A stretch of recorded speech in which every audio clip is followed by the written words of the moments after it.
con nuestra conversación de Q&A. Así que si les parece bien a todos los panelistas, voy a empezar aquí con las preguntas en el orden en el que las hemos recibido. Y siéntanse libres de activar su audio si es una pregunta que va dirigida directamente a usted o si está relacionada también con su aspecto de investigación. En el primer caso tenemos una pregunta de Darien Segarra que decía, ¿cuál fue la diferencia entre los lugares que demoraron en retomar la energía eléctrica y los que no demoraron tanto en el caso de Puerto Rico? Parece que sería para Luis. Sí, cómo no. Yo tengo una gráfica que presenté, la misma mostraba lo que viene siendo cómo fue el desarrollo de recuperación después del huracán María. Una de las situaciones fue que afectó los ayuntamientos principales en la isla, entre ellos los que componen a Puerto Rico. Si me permiten compartir la diapositiva, podría ilustrar ese detalle. Disculpen, ok. Voy a buscarlo por aquí. Estoy marcándolo ahora. Muchas gracias.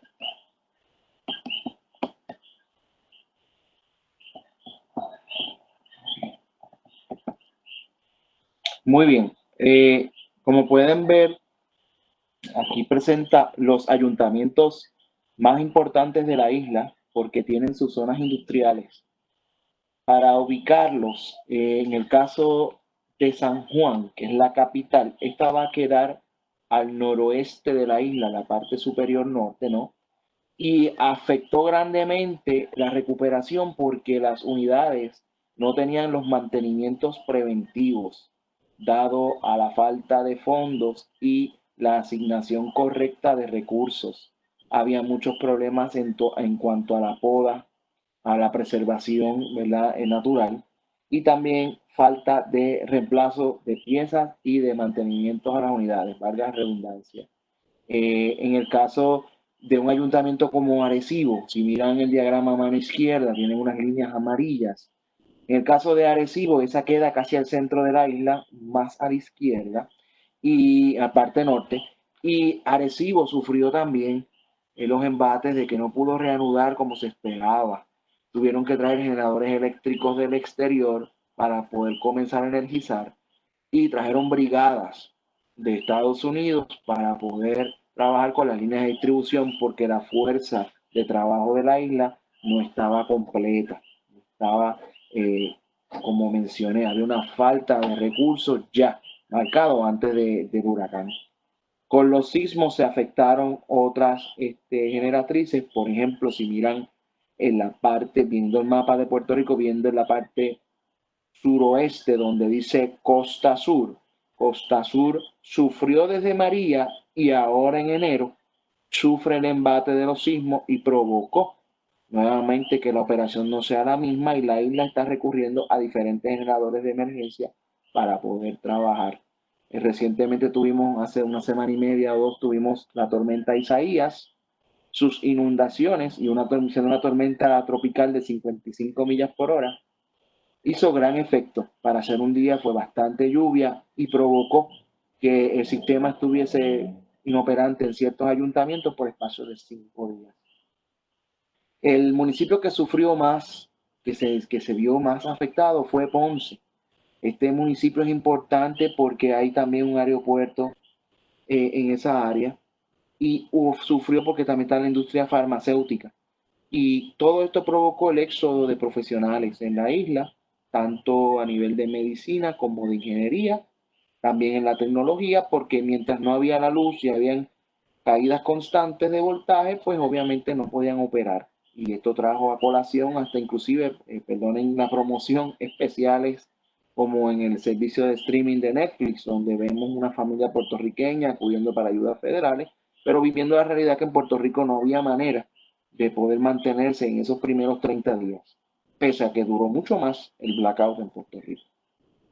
Espero eso conteste la pregunta para Boris. Sí, muchas gracias. Y nuestra segunda pregunta también es para ti, Luis, de Horacio Banados. Pregunta que de las energías limpias, ¿cuáles se han explorado en Puerto Rico?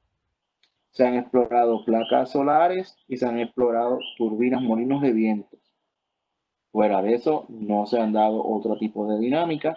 La razón es que la Comisión de Energía y además conversaciones con la empresa privada están comenzando a darse de lleno. Hasta no hace mucho, Puerto Rico acaba de firmar un contrato con una compañía privada, se llama Luma Energy, quien va a estar corriendo la generación en la isla y va a comenzar a privatizar el sector energético. El sector energético en Puerto Rico es público, pertenece al gobierno y no sé si saben, pero Puerto Rico también tiene una junta de control fiscal que está controlando las finanzas y estableciendo unas auditorías propias para que la isla pueda mantener una economía sostenible.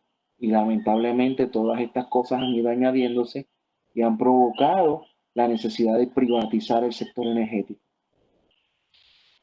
Muchas gracias. Pregunta de Eric Velázquez para cualquiera de nuestros panelistas que quiera contestar. ¿Cuáles son las ventajas del Smart Grid?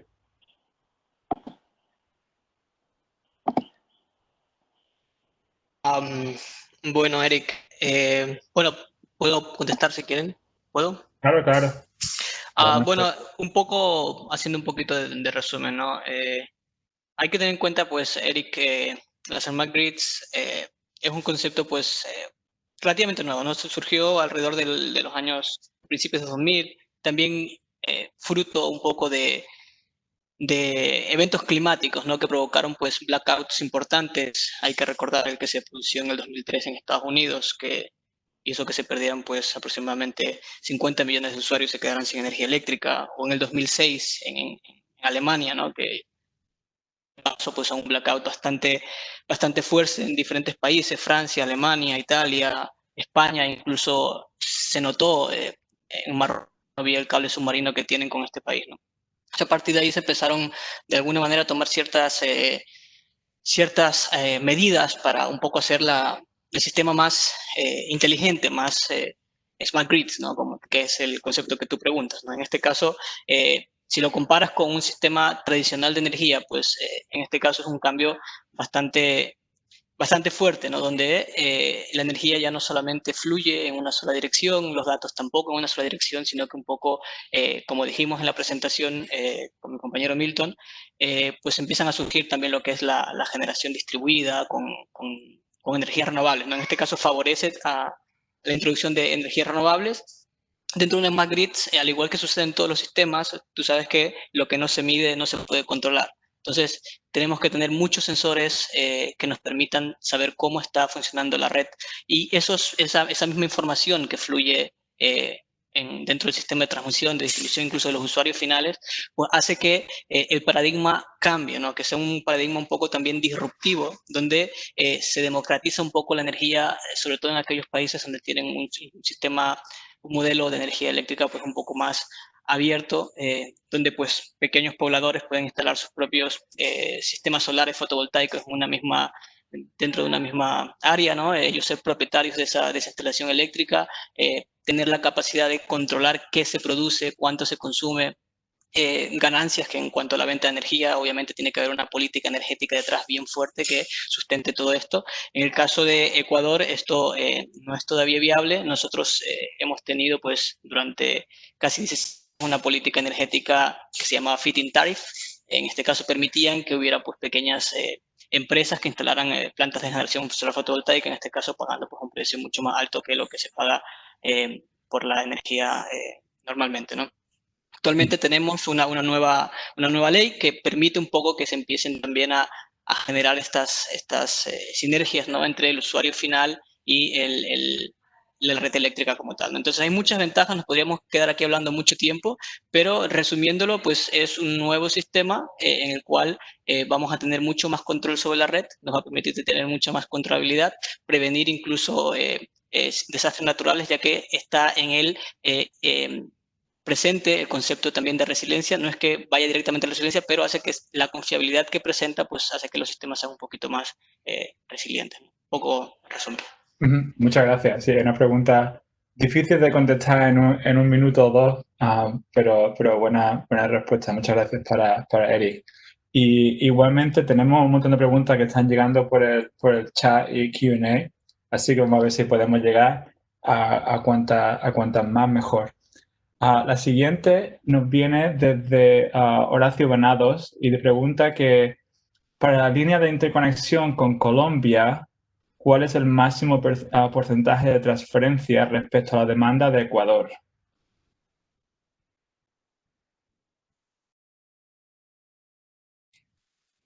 Milton, no sé si lo quieres responder tú.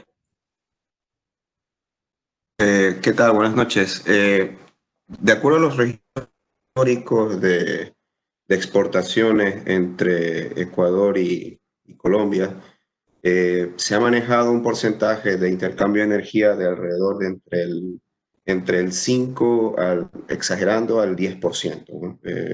Este valor máximo del que hablamos ahorita es el que se ha dado actualmente por la situación de la pandemia. De hecho, ahora en la situación del COVID-19 es donde se ha podido exportar la mayor cantidad, dada pues la caída abrupta de la demanda también en nuestro país. No sé si eso responde a la pregunta. Perfecto, muchas gracias. Excelente. La siguiente pregunta nos viene de Andy Murillo y creo que cualquier panelista siéntese libre de contestar. ¿Es posible mejorar la resiliencia eléctrica en un país o ya se ha llegado al máximo de resiliencia?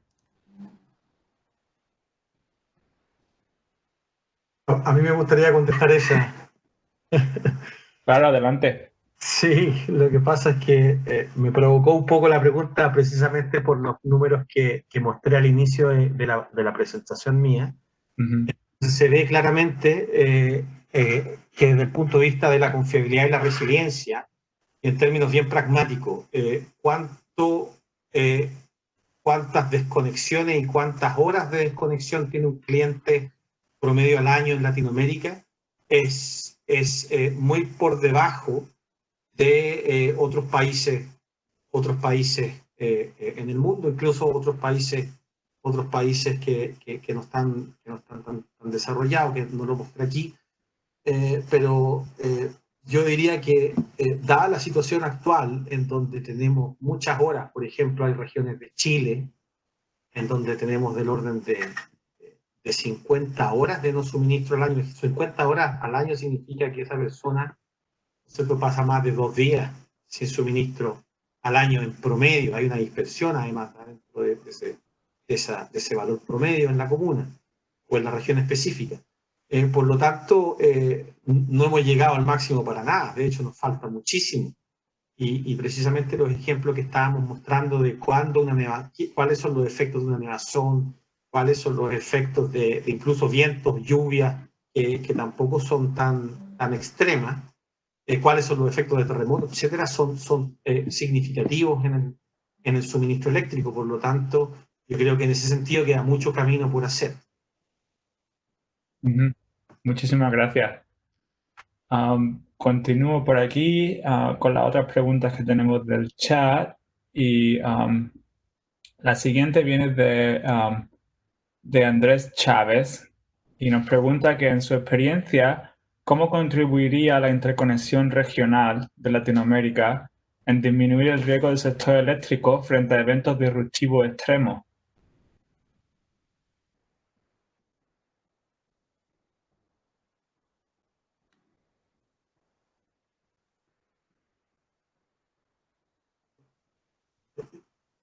Yo quisiera también, bueno, tengo un ejemplo que podría compartir con ustedes. Chile está interconectado con Argentina eléctricamente, bueno, y también tiene algunos gasoductos. Cuando ocurrió efectivamente el terremoto, y en alguna de los, no recuerdo bien si fue el terremoto principal o fue una de las réplicas, efectivamente, en ese caso los hermanos argentinos apoyaron con suministro a Chile. Cuando Chile estaba bastante complicado de poder suministrar, porque evidentemente el impacto no solamente en redes, sino que también en infraestructura infraestructura de generación.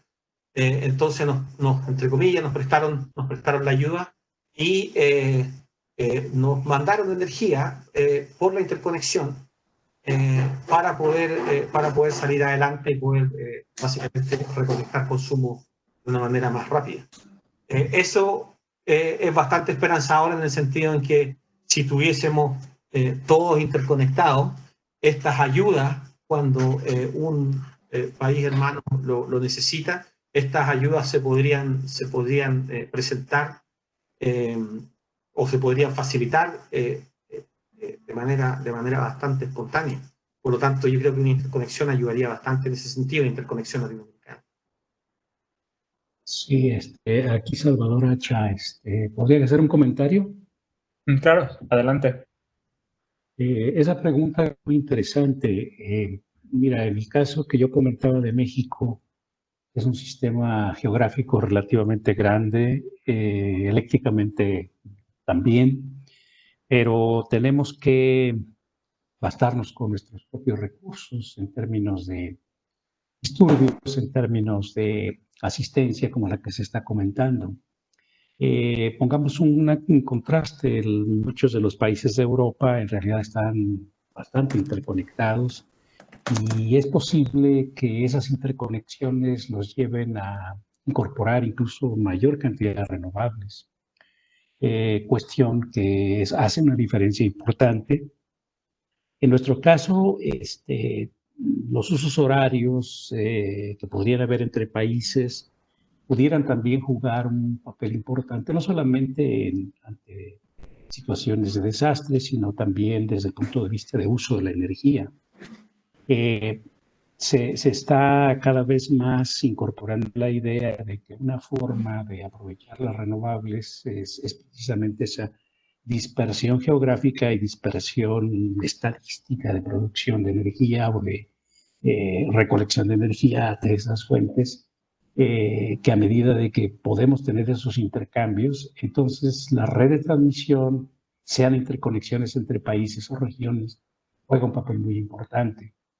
Sin embargo, bueno, dependiendo de la situación económica de los diferentes países, las políticas han sido, no necesariamente, bueno, la mayoría, en muchos están operando el asunto de los mercados, pero el asunto de la transmisión se ha dejado en ocasiones a las agencias gubernamentales que se argumenta que no tienen recursos para invertir en las redes. Entonces, se necesita trabajar mucho desde el punto de vista de planeación, justificar los proyectos, pero definitivamente, como decimos, en estado normal y no se diga mucho más en asuntos que nos pegan a todos de mayor manera, en los desastres o en las condiciones extremas, en los intercambios a través de esas conexiones, no solamente de gasoductos, como ya se mencionó, sino también de las redes eléctricas, podría ser fundamental.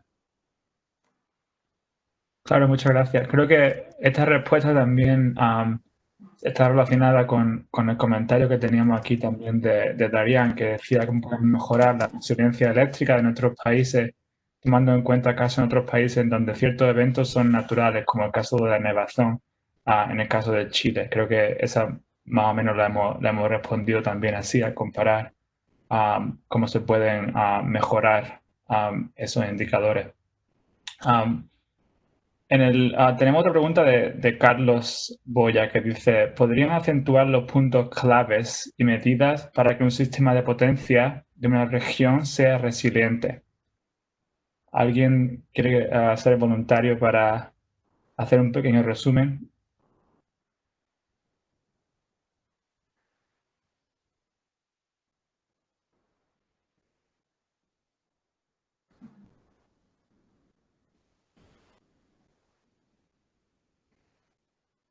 Yo podría tratar.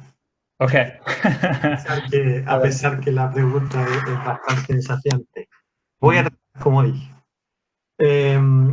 Lo primero es que la resiliencia, a diferencia de la seguridad de suministro, la resiliencia no tiene una versión binaria, porque efectivamente la seguridad de suministro sí tiene una versión binaria, que es si tú eres capaz o no de aguantar la falla de uno o dos circuitos dependiendo del criterio determinístico que uno aplique. Entonces, por ejemplo, si tu seguridad de suministro es N-1 y ese es el estándar, si aguantas una falla de N-1, una falla simple, entonces te consideras como completamente seguro, y si no, te consideras como inseguro. Y el estándar, en muchos países los estándares son binarios en ese sentido. La resiliencia, no tenemos una métrica similar binaria. La resiliencia, todas las métricas que se están utilizando son métricas de carácter continuo, entonces uno puede hablar de ser más resiliente o menos resiliente, pero uno no puede hablar de ser 100% resiliente o no, porque aquí estamos hablando de riesgos. Entonces los riesgos, tú puedes mitigar los riesgos, ¿cierto?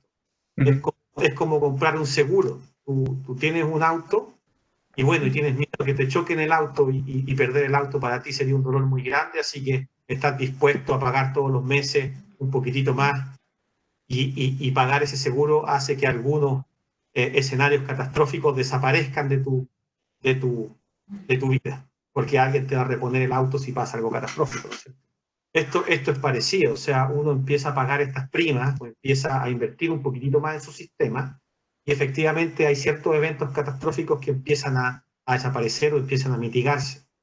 Pero uno no puede hablar, como te decía anteriormente, de estar absolutamente sin riesgo, o estar absolutamente inmune a estos eventos extremos. Entonces, ¿cómo disminuir esas colas? Es la pregunta. ¿Cómo mejorar esas métricas de resiliencia, los riesgos? Dependiendo lo que les comentaba anteriormente, dependiendo específicamente contra qué te quieres defender, porque en algunos países, por ejemplo, en el cinturón de fuego, terremotos puede ser muy relevante, pero en otros países a lo mejor el terremoto no es tan relevante y a ti te gustaría protegerte contra otro tipo de eventos que son relevantes en tu sistema. Entonces, dependiendo de esos eventos, son las acciones que uno tiene, las acciones preventivas y correctivas que uno tiene que considerar en el diseño de su sistema. Entonces, las dos cosas o los dos conceptos que me gustaría desplazar es, primero, estamos hablando de riesgo y podemos mitigar riesgo, pero no podemos ser absolutamente inmunes al riesgo. Y lo segundo es que va a ser muy dependiente de la realidad del sistema y de los eventos naturales y catastróficos que importan en particular ese sistema, van a ser las medidas que uno tiene que tomar. Claro, muchas gracias. Muy buena explicación. Y si alguien tiene alguna continuación de la pregunta, pues la podemos poner también en el chat. Si no, voy a saltar al siguiente tema. Disculpa, Sí. ¿puedo aportar algo más? Claro, claro. Sí, yo creo que es interesante los diferentes puntos de vista que han dado los colegas participantes, pero otro aspecto que no se toma mucho en cuenta es el hecho de las políticas públicas, ¿no? Yo creo que muchos de los países de los que estamos aquí invitados al evento tienen el Estado central, es el que controla en mayor parte las actividades del sector, ¿no? Entonces, cuando las políticas públicas no vienen acompañadas de criterios de resiliencia, obviamente se descuida ese aspecto para la construcción de obras eléctricas. Por ejemplo, el caso de Ecuador, muy puntual, durante hace 13 años, pues empezó un plan agresivo pues, para cambiar la matriz energética y pasar a tener una generación con un componente renovable bastante grande, ¿no? Actualmente el Ecuador, pues, ya prácticamente alcanza el 90% de generación hidroeléctrica, ¿no? Se trabajó mucho en seguridad energética. Ese era el propósito en ese tiempo de la política pública, pero no se trabajó en resiliencia, ¿no? Entonces, por ejemplo, ¿qué nos pasó a nosotros en el terremoto? Muchas redes aéreas con postería de hormigón, pues se dio. Hubo efectos también en el suelo, pues que promovieron la licuefacción del suelo y también la postería cayó. Entonces, se trabajó mucho en generación, mucho en seguridad energética, pero de pronto el aspecto de distribución se descuidó, ¿no? Y este aspecto de la política pública ayuda a la integración regional que se habló hace un momento, ¿no? Si no logramos que entre los países latinoamericanos podamos tener un marco común de políticas públicas, difícilmente vamos a podernos integrar, ¿no? Y yo sí considero al menos que la integración de los sistemas eléctricos es un punto a favor para mejorar la resiliencia de nuestro sistema, ¿no? Como mencionaba el compañero de Chile, por ejemplo, el evento volcánico nos afecta a nosotros, pero no les afecta a los países vecinos, por ejemplo, ¿no? Entonces, en esas circunstancias que cuando nosotros tenemos esos problemas, los vecinos nos pueden ayudar. Pero si no hay políticas en común para poder establecer esas conexiones, pues difícilmente podemos avanzar en resiliencia, digo directamente desde el punto de vista de nuestro país, por ejemplo. Claro, de acuerdo. Muchísimas gracias por añadir ese comentario. Oficialmente, aunque nos parezca mentira, estamos llegando al final del tiempo que teníamos en la agenda, pero espero que todo el mundo esté de acuerdo en si podemos contestar un par de preguntas más para que tenga todo el mundo una oportunidad de participar. Así que si hacemos un par de preguntas más cortitas, a lo mejor, pues tenemos a todos con un poco de participación.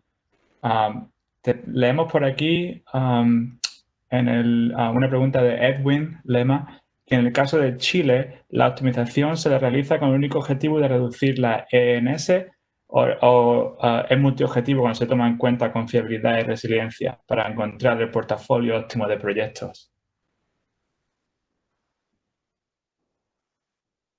Sí, en el ejemplo que mostré,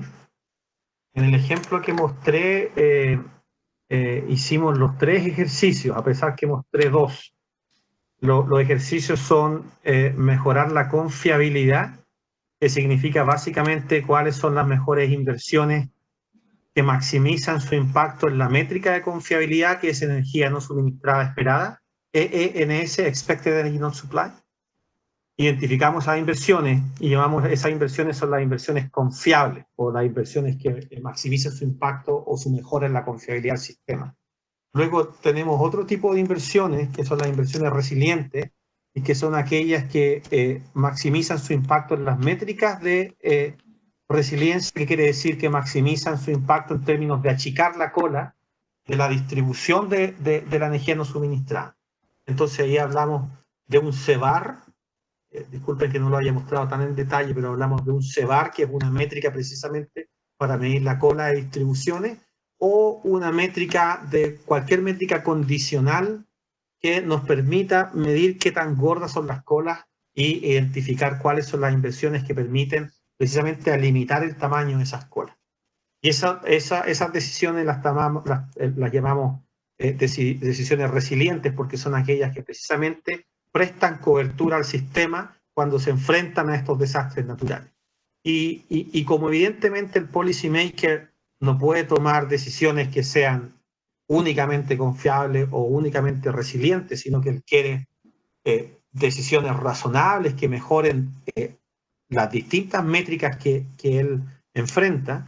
Entonces tenemos un tercer portafolio de inversiones en donde se minimiza una combinación lineal y más específica, una combinación convexa entre la métrica de confiabilidad y la métrica de resiliencia. Entonces, una combinación convexa entre valores promedios y valores de cola. Y ahí uno puede identificar cuáles son esas inversiones que mejoran el performance de la red, tanto en energía no suministrada, pero también como la energía no suministrada condicionar a la ocurrencia de estos escenarios. De acuerdo, y creo que esa decisión también está relacionada con el comentario de Julio Tobar de cómo se hace el pronóstico en el proceso y el uso en la sala de control, ¿no?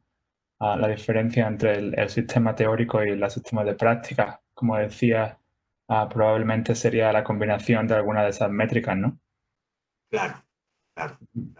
Bueno, y también hay mucho de cómo se simula exactamente la operación del sistema, que tampoco di los detalles, pero cuando uno habla de simular la operación del sistema ante la ocurrencia de estos eventos, Las prácticas reales del operador, ojalá que estén incorporadas en ese simulador. Es decir, el simulador no solamente simula la respuesta de la red física, sino que también debiese simular las decisiones que está tomando en tiempo real el operador de red. Y ahí uno puede entender exactamente qué es lo que le pasa a la red cuando se enfrenta a eventos específicos. Completamente de acuerdo. Y creo que tenemos aquí la penúltima pregunta de Franklin. Nos pregunta cualquiera de los panelistas, creo, que cómo el SAIDI y los eventos de alto extremo están relacionados y cómo las empresas eléctricas los enfrentan actualmente. Creo que también lo cubrimos un poco, ¿no? Con la gráfica esa que mostramos antes de la diferencia entre la energía media comparada con las colas, ¿no? En el SAIDI estaríamos mirando más a los eventos en ese centro de la probabilidad, ¿no? Claro, el SAIDI es una métrica promedio. El SAIDI es una métrica promedio. Y buena pregunta, esa la tengo que poner en alguno de los exámenes para mis estudiantes. Gracias por la idea. Y creo que la última pregunta por ahora, hasta que nos reunamos otra vez, espero, viene de Jefferson Aro y nos pregunta que en términos de modelamiento, ¿qué tan complejo se convertiría el modelo de la inversión del sistema eléctrico al considerar a la vez criterios de confiabilidad y resiliencia?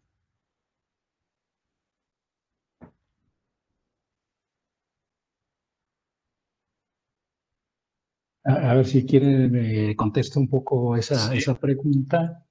Desde luego que sí, combinar los dos aspectos, yo creo que nuestro colega de Chile dio realmente una dirección apropiada. Pues, sin embargo, si queremos empezar poco a poco digamos, a que no sea tan compleja la formulación y por lo tanto la comprensión, que bueno, yo invitaría a los asistentes que no sé si todos sean ingenieros o estudiantes de ingeniería o profesionistas que están trabajando, pero bueno, podemos ir en etapas tratando de dominar el aspecto. Por ejemplo, ese aplanamiento o ese tratamiento de las curvas, de las colas, perdón, de las colas de las distribuciones de probabilidad que se mostraban, podríamos iniciar con una clasificación vacía heurística de decir, bueno, el operador del sistema sabe que ciertos eventos causan un daño real en el sistema, ya lo ha experimentado, ya sabe que una subestación es fundamental para no causar estragos digamos, en el sistema, pero la probabilidad de que ocurra algo por la redundancia, la forma en que está diseñada la subestación, etc., a lo mejor la probabilidad es pequeña. Entonces podemos hacer una especie de carta, una especie de plano, donde podamos ubicar de alguna manera cierta métrica de probabilidad de ocurrencia y de qué tantos efectos pudiera causar en la red. Eso nos podría dar un modelo relativamente práctico, sencillo, para que la gente empiece a entrenarse y después pasar a herramientas un poquito más elaboradas, más complejas desde el punto de vista de la información e incluso del modelado, ¿no? Como se mencionaba, cómo simular a través de Monte Carlo una serie de situaciones y hacer las simulaciones para eventualmente tratar los resultados y resumirlos en el objetivo que uno quiere lograr, ¿no? Ese sería un comentario que puede servir. Sí, muchas gracias, Salvador. Y creo que con ese sumario hemos llegado a completar todas las preguntas y solamente hemos hecho como unos 10 minutos de overtime. Así que muchas gracias a todos los panelistas por ser tan eficientes con sus presentaciones y proporcionar todo ese detalle del conocimiento y responder las preguntas de nuestro grupo de asistentes aquí. Así que yo solamente quería dar las gracias a todos los participantes y espero que estemos en contacto y sobre todo que tenemos un buen grupo de ingenieros de potencia que que hablan en español, ¿no? Y que hay una buena representación de la comunidad. Y creo que muchas gracias también otra vez a Alex y a Dulce por ponernos todos en contacto. Y no sé si queréis despediros del grupo. Sí, muchas gracias. De hecho, sí queríamos agradecer pues a todos ustedes, ¿no? A cada uno de los panelistas y el excelente trabajo que usted hizo como moderador. Creo que el objetivo que buscábamos se logró, ¿no? Y el hecho de que nos podamos reunir, pues es algo como muy valioso para todos. Entonces, en verdad queremos agradecer y pues Alex, te cedo la palabra final. Sí, muchas gracias. Recalcar las mismas palabras de Dulce María. Agradezco a Eduardo por su moderación, de igual forma a cada uno de los panelistas. Espero que en un futuro cercano nos podamos reunir nuevamente para poder comentar sobre este tema. Y a Dulce María, igual agradecerle por su aporte y su apoyo en la organización de este evento. Y a todos los participantes también les dejamos invitados a estar pendientes de nuestras redes sociales con los eventos que estaremos organizando en los próximos meses. Eso, muchísimas gracias a todos por su participación.